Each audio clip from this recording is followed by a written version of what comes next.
Agriculture production cluster Sundargarh जिला को आसिला परे एही जिल्लार महिला चाषी माने प्रोड्यूसर ग्रुप मान गठन करी विभिन्न प्रकार चाष और चाष संबंधी कार्य को आपणे निजर आर्थिक अवस्था को बदलाई पारिछन्ते।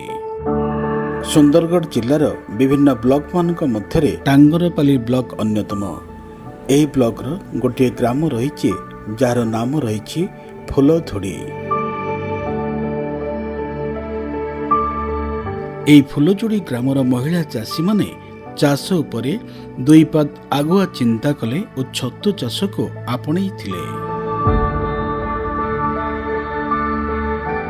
गछ तले छतु चाष आरंभ करथिलु फास्ट 5 वर्ष पूर्वे एही माँ माने गोटे गछ तले अल्प किछि जमी रे आरंभ करिथिबा छतु चाष एबे एपीसी हॉर्टिकल्चर डिपार्टमेंट मिशन शक्ति और विभिन्न सरकारी संस्थार सहायतार छतु चाष को आहुरी अधिक जगार करिपारिछन्ति।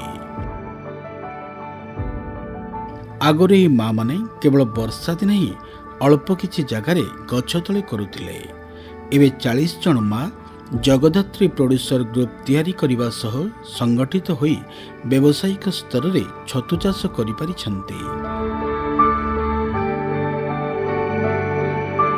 हमर सुंदरगढ़ टाउन ता पाखरे बोली आमे टाउन को नहीं जाउछु छतु बिक्री करबा पई आउ मैक्सिमम लोक घर को भी आछंती घरु नै कि जाउछंती आउ जेति कि बोली जाउछि आमे टाउन को पठे दउछु। एही माँ माने 18टी छतु यूनिट सहायता हॉर्टिकल्चर डिपार्टमेंट रो पाइछन्ति।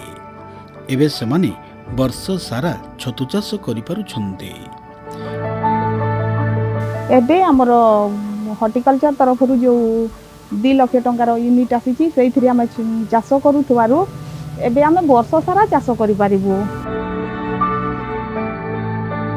एबे ही ग्राम सुंदरगढ़ जिल्ला रे एक आदर्श छतु चाषर ग्राम हिसाब रे निजर एक स्वतंत्र परिचय पाइछि। माने जिला स्तरीय नु देखि आमे राज्य स्तरीय देखि आमे मेडल भी पाइछु। 5,000 टंका खर्च करिकी 20,000 टंका रोजगार करिछि। 1.5 लाख टंका रु अधिक अमल करिबि बोली आशा अछि मोर। मो ए छतु चाष रे 15 रु 20,000 जाय लाभ कलेनी। ए छतु चाष करिकी ना 1.5 लाख रु ऊपर इनकम करिया बोली बहुत आशा रही। हमर टांगरपाली रे गुटे हमर अच्छे फुलधुड़ी गाँ गोटे विलेज अच्छे सेठी क्या होता कि आगे माने गोटे घरे पाखापाखि कम कम बेड्रे से छतु चाष करुले किंतु सेने एपीसी इम्प्लीमेंट होगा द्वारा क्या है कि सेने ओमवार्षिक योजना माध्यम से 18टा यूनिट दिखाई 18टा घर मानके छतु यूनिट दिखाई गोटे प्रोजेक्ट कस्ट 2 लाख टंका से द्वारा क्या हो आपंकर से बेसी अमाउंट से छतु चाष कर मार्केटिंग लगे भी बाहर के जाइए नहीं लगवा। जगदात्री प्रोड्यूसर ग्रुप रो महिला चाषी माने मध्य निजर एक स्वतंत्र परिचय तैयारी करिबा सह एबे होई परिछन्ते अन्य महिला चाषी मानक पई उदाहरण।